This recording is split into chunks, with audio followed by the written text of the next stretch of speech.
관점 비틀기라는 제목으로 함께 하나님의 말씀 나누도록 하겠습니다. 자, 오랫동안 뉴욕타임즈 베스트셀러 1위를 기록한 책이 있습니다. 바로 마음을 열어주는 101가지 이야기라는 책입니다. 자, 이 책에는 굉장히 감동적이고 또 놀라운 이야기가 많이 담겨져 있는데요. 그 책에 이런 이야기가 있습니다. 어느 날 회사 일을 마치고 집으로 돌아가던 한 남자가 집 근처에 잠시 차를 세우게 됩니다. 자, 왜 그랬냐면 그곳에서 아이들의 야구 시합이 벌어졌기 때문입니다. 자, 남자는 이 야구 시합을 구경하기 위해서 벤치에 앉으면서 수비를 보고 있는 아이에게 질문했습니다. 지금 점수가 어떻게 되니? 자, 그러자 아이는 활짝 웃으면서 이야기했다고 합니다. 아저씨, 우리가 14대 0으로 지고 있어요. 이 남자는요, 아이의 태도가 너무 황당했습니다. 14대 0으로 지고 있으면 너무나 절망적인 상황이 아닌가? 자, 그런데 아이는 너무나도 활짝 명랑하게 웃으면서 대답을 한 것입니다. 자, 의아해진 남자가 묻습니다. 자, 그래? 그런데 넌 그다지 절망적이지 않아 보이는구나. 그러자 아이가 오히려 이해할 수 없다는 표정으로 이 남자에게 이렇게 말했습니다. 절망적이라고요? 왜 우리가 절망적이어야 하죠? 우린 아직 한 번도 공격을 하지 않았는데요. 여러분, 상황 같은데 왜 남자는 절망적이라고 생각했고 왜 아이는 절망적이지 않다라고 생각을 했을까요? 바로 관점의 차이입니다. 남자의 눈은 벌어진 점수 차이에 있었지만 아이의 눈은 돌아올 공격의 기회에 있었기 때문입니다. 자, 우리나라 관점 디자이너 1호라고 불리는 박용호 대표가 쓴 관점을 디자인하라 라는 책에서는 이분이 이렇게 이야기했습니다. 관점이 모든 것을 결정한다. 관점이 모든 것을 결정한다. 자, 우리가 인생을 살아가다 보면 내가 원하지 않는 문제와 상황이 발생합니다. 내가 해결할 수 없는 문제가 반드시 우리 가운데 온다는 것이죠. 잘 하려고 해도 문제가 생기고 어떤 사람과 잘 지내보려고 노력해도 관계가 틀어질 수 있는 것이 바로 우리의 인생입니다. 자, 이것은 우리가 바꾸려고 해도 또 노력해도 잘 바꿔지지 않는 경우가 많아요. 자, 하지만 우리가 이것을 보는 관점이 바뀌면 우리의 인생이 달라질 수 있다는 것입니다. 자, 사랑하는 여러분, 그렇다면 여러분은 어떤 관점을 가지고 세상을 살아가고 있으십니까? 지금 나에게 처한 사실의 상황만을 바라보고 계신가요? 아니면 앞으로 나에게 주어질 기회를 바라보고 계십니까? 바라기는 오늘 저와 여러분이 하나님의 말씀을 통하여서 관점이 변화되고 그 변화된 관점을 통하여서 기쁨을 발견할 수 있는 저와 여러분 되시기를 주님으로 축복합니다. 자, 오늘 본문에도 전혀 다른 관점에서 현실을 바라보고 있는 두 부류의 사람이 있다는 것을 우린 볼 수가 있습니다. 자, 누굴까요? 한 부류는 아시는 것처럼 가택연금에 처한 시위대 감옥으로 옮겨진 사도 바울입니다. 또 한 부류는 그런 바울을 바라보며 걱정과 염려에 빠진 빌립보 교인들이에요. 자, 한 명은 가택연금을 당하다가 이제 시위대 감옥으로 감춰진 바울, 그리고 밖에서 그들을 지켜보는 빌립보 교인들. 자, 두 부류 중에 어떤 사람이 더 절망적일까요? 당연히 감옥에 갇혀있는 사도 바울이 절망적이겠죠. 자, 물론 빌립보 교인들도 사랑하는 지도자가 감옥에 갇혀서 언제 죽을지 모른다는 그 위협 가운데 슬퍼하고 낙심할 수 있지만 사도 바울보다는 절망적인 상황이 아닙니다. 누구 봐도 사도 바울이 더 낙심할 수 있는 상황인데 본문 18절을 보세요. 사도 바울이 뭐라고 말합니까? 나는 기뻐하고 또한 기뻐하리라. 바울이 뭐라고 말해요? 기뻐하고 나는 또 기뻐한다. 이게 이해가 되세요, 여러분? 상황을 본다면 사도 바울이 기뻐할 수 있는 상황인가요? 아니, 기뻐하기는커녕 절망의 끝에 서 있는 사도 바울입니다. 더 큰 시련이 그에게 몰려왔잖아요. 자, 그런데 바울은 어떻게 이런 상황 속에서도 기쁨을 유지할 수 있었을까? 그것은 바로 상황을 바라보는 시각, 즉 관점이 우리와는 달랐기 때문이었습니다. 다시 말해서 우리도 바울과 같은 관점을 소유할 수 있다면 아무리 큰 고난과 역경이 몰려온다 할지라도 기쁨을 유지하게 될 수 있습니다. 자, 그렇다면 시련과 환난이 몰려올 때 우리는 어떤 관점을 가져야 할까? 함께 세 가지를 나눠보길 원하는데요. 첫 번째로 고난과 고통이 아닌 우리는 축복을 바라볼 수 있어야 합니다. 자, 이 말은요, 고난은 고통스러운 면도 있지만 축복스러운 면도 분명히 있다라는 이야기입니다. 자, 조금 전에 설명을 드린 관점을 디자인하라 라는 책에서 이런 말도 있었어요. 일반적인 당연함을 부정하는 것, 그것은 우리를 활동적이고 역동적이게 만든다. 자, 이게 무슨 말이냐면 우리의 관점이 변화되기 위해서는 우리가 당연하다고 생각하는 것들을 부정할 때 새로운 관점을 얻게 된다는 그러한 이야기입니다. 제가 한 가지 예를 들어 설명해 드리면요.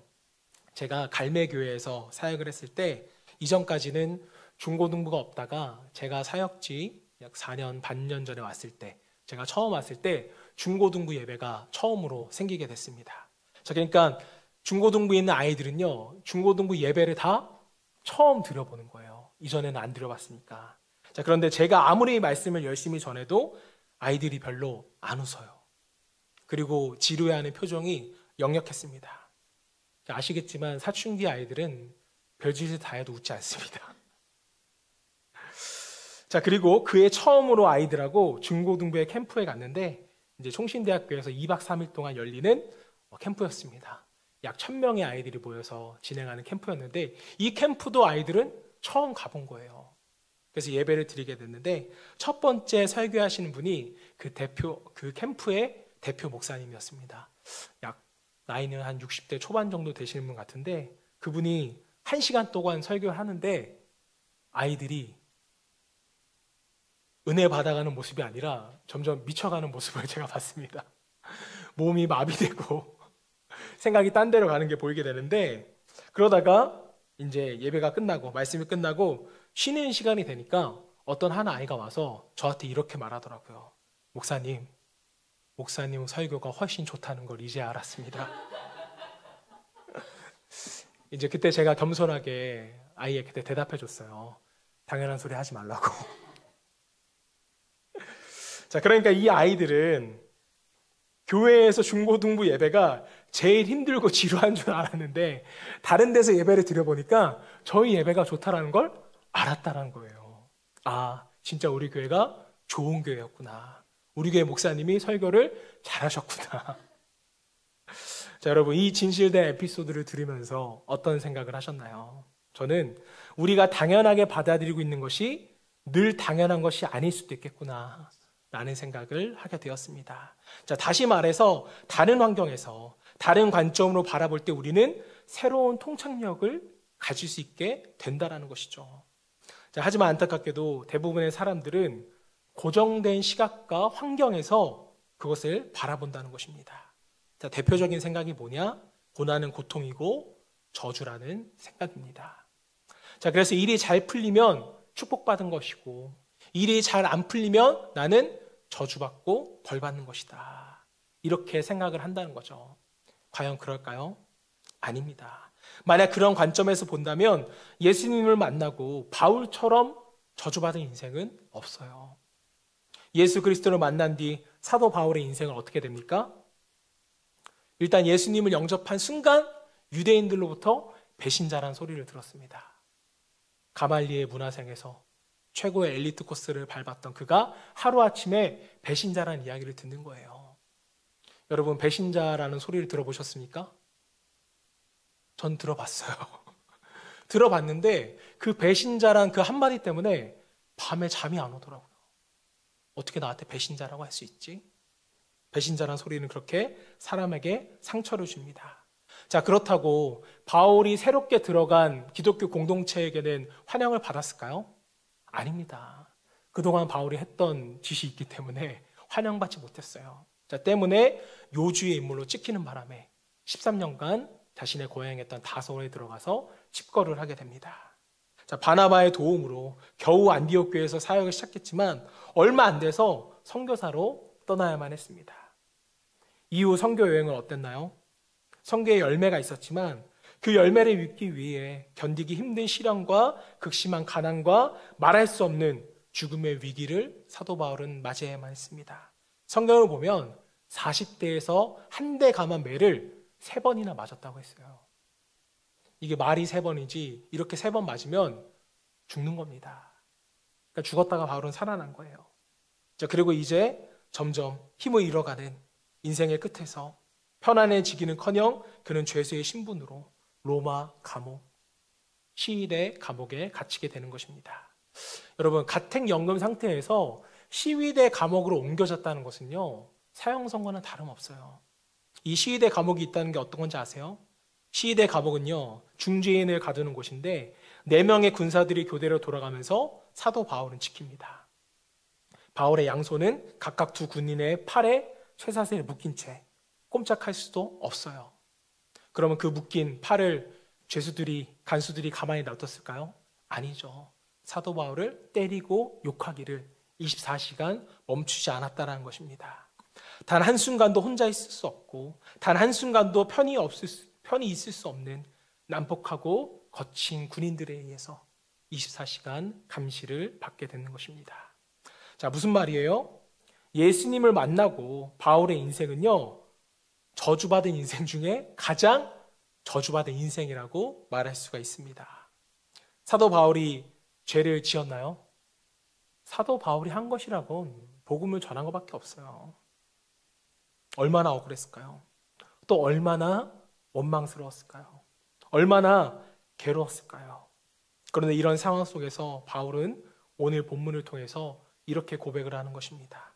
12절 말씀 보세요. 형제들아, 내가 당한 일이 도리어 복음 전파의 진전이 된 줄을 너희가 알기를 원하노라. 자, 보시면 내가 당한 일, 이 엄청난 고난의 끝에서 감옥에 갇히게 된 일, 그래서 내가 살지 죽을지 모르게 된 일, 이 일이 도리어 복음을 전파하는데 도움이 되었다라는 거예요. 그런데 어떻게 아무것도 할 수 없는 감옥에서 복음이 전파될 수 있었을까? 본문 13절 14절 말씀 보겠습니다. 이러므로 나의 매임이 그리스도 안에서 모든 시위대 안과 그 밖의 모든 사람에게 나타났으니 형제 중 다수가 나의 매임으로 말미암아 주 안에서 신뢰함으로 겁없이 하나님의 말씀을 더욱 담대히 전하게 되었느니라. 자, 그렇습니다. 바울이 감옥에 있을 때도 시위대 안과 밖에서는 복음이 전파되고 있었다라는 거예요. 그리고 시위대 감옥 안에 있는 바울은 자신을 감시하고 있는 군인들에게 시위대 밖에 있는 형제들은 바울을 대신해서 겁없이 로마 시민들에게 복음을 전파한 것이었습니다. 사도 바울이 감옥에 갇혀 있었지만 로마는요, 복음화가 되어져 가고 있는 것입니다. 사랑하는 여러분, 이게 무슨 말인가요? 바울은 고난 속에서도 고난으로 인한 고통이 아니라 고난이 가져온 축복을 바라볼 수 있었다는 것입니다. 내가 감옥에 있었기 때문에 저들이 더욱더 믿음으로 복음을 전파할 수 있었구나. 이 관점이 있었기에 그는 고난은 고통이 아니라 축복으로 또 기쁨으로 변하게 된 줄로 믿습니다. 저 여러분 또한 바울이 가졌던 고난을 축복으로 바꿀 수 있던 그 관점을 소유할 수 있기를 주님을 축복합니다. 자, 한 발 더 나아가서 시련과 환난이 몰려올 때 우리는 어떤 관점을 가져야 할까? 자, 2번째는요. 인간관계의 갈등이 아닌 인간의 역할을 볼 수 있어야 됩니다. 너무나도 중요한 삶을 살아가는 지혜인데요. 자, 우리가 살아가면서 힘들어하고 또 고통을 느끼는 것이 있다면 물질이 없는 것, 뭔가 부족한 것보다는 인간관계 때문에 겪는 고통이 훨씬 크다는 것을 느낍니다. 이야기 하나를 들려드릴게요, 여러분. 한 여자가 길에서 장례 운구차를 보게 됩니다. 근데 자세히 살펴보니까 장례 운구차가 2대인 거예요. 그리고 한 여자가 한 마리의 개를 이끌고 뒤를 쫓아가는 모습을 보게 됩니다. 자, 그래서 이 모습이 너무 신기해서 한 여자가 가서 물어보는 거예요. 이런 장례식을 본 적이 없네요. 대체 누구의 장례식입니까? 내 남편이요. 제가 기르던 개가 그를 공격해서 죽게 했어요. 그럼 2번째 영국차는 누구의 건가요? 우리 시어머니요. 남편을 살리려고 도와주다가 그만. 잠깐의 침묵이 흐른 뒤에 여자가 다시 물었습니다. 혹시 당신의 개를 나에게 빌려줄 수 없을까요? 그러자 상대방 여자가 이렇게 대답을 했습니다. 순서를 기다리세요.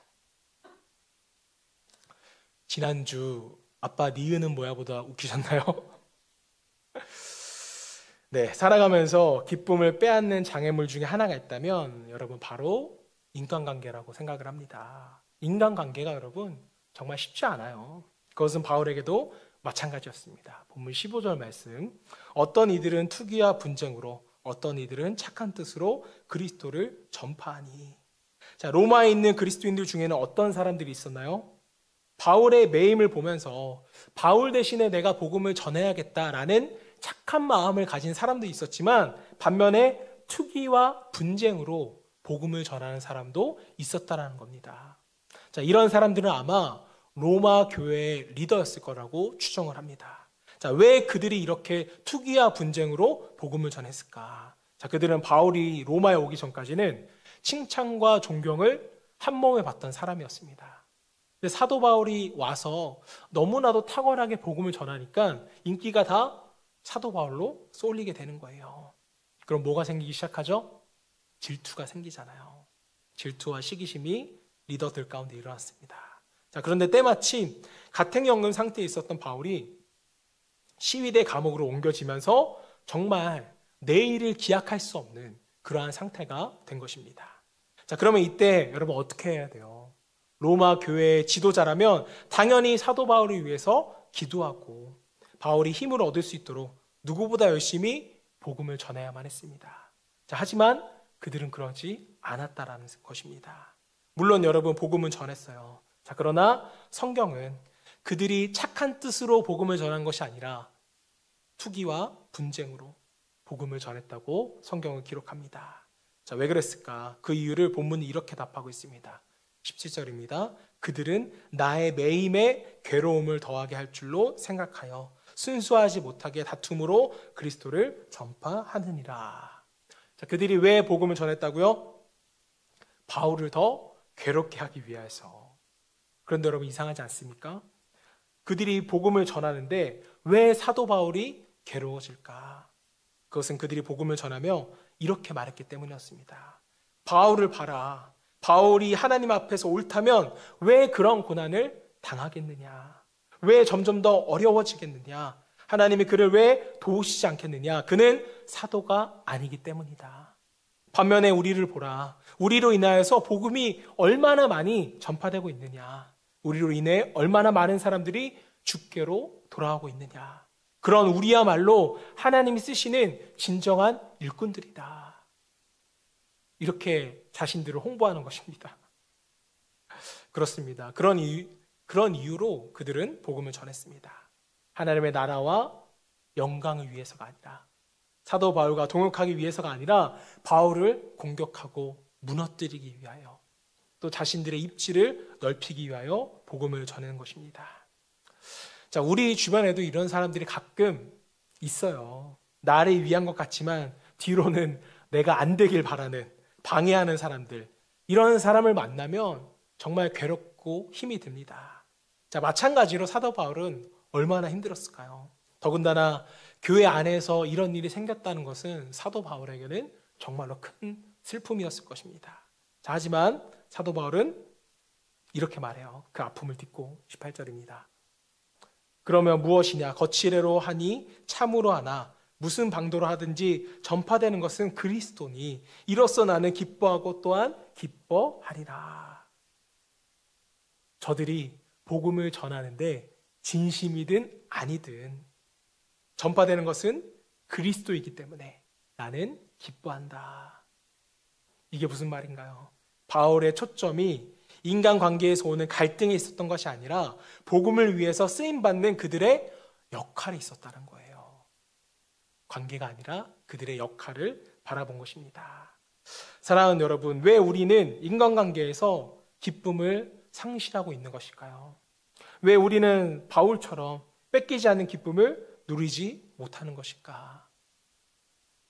그것은 우리가 누군가 우리를 공격하고 어렵게 하면 그 관계 때문에 힘들어했기 때문입니다.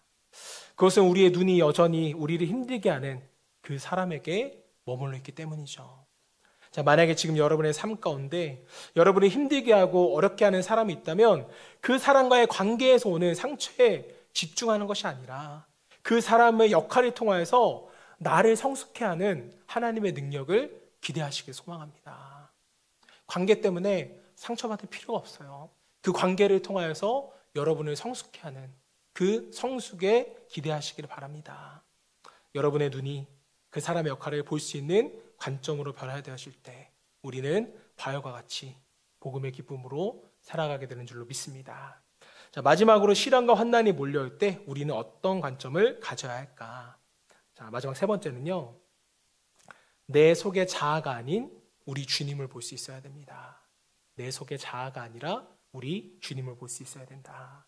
자, 아무리 환경이 어려워도 아무리 인간관계에 갈등이 있어도 관점이 바뀌면 여러분 기쁨 속에 살아갈 수 있을 줄로 믿습니다. 자, 그러나 문제는 바로 그게 어렵다라는 거예요. 그게 쉬웠다면 우리는 이미 기쁨과 충만함으로 살아갈 수 있겠죠. 자, 왜 어려울까 이게? 내 안에 자아가 살아있기 때문이에요. 생각해 보세요. 우리가 잘못하지도 않았는데 고난을 당한다면 이 고난을 통해 우리가 그 축복을 바라볼 수 있을까요? 어렵습니다. 또 만약에 우리가 교회 안에서 열심히 봉사하고 섬겼는데 믿었던 성도가 온갖 거짓을 내세우며 우리를 힘들게 한다면 우리는 그 사람의 갈등에서 벗어나 기쁨을 누릴 수 있을까? 없습니다. 왜 그럴까요? 내가 살아있는 한, 나의 자아가 살아있는 한 우리의 관점을 바꾸고 기쁨을 누리기란 불가능하기 때문입니다. 자, 바울을 한번 여러분 생각해 볼게요. 바울은 처음부터 초점이 고난이 아니라 그 고난 뒤에 이면에 있는 축복에 집중할 수 있었을까요? 사도 바울이 처음부터 인간관계의 갈등이 아닌 그 역할을 바라볼 수 있었을까요? 사도 바울도 처음부터는 그렇게 하지 못했을 것입니다. 자, 그런데 바울은 어떻게 그걸 다 극복하고 기쁨의 사람으로 살아갈 수 있었을까? 그 비밀은요, 갈라디아서에 있습니다. 우리가 너무나 잘 아는 말씀, 갈라디아서 2장 20절 말씀 함께 읽어보겠습니다. 시작. 내가 그리스도와 함께 십자가에 못 박혔나니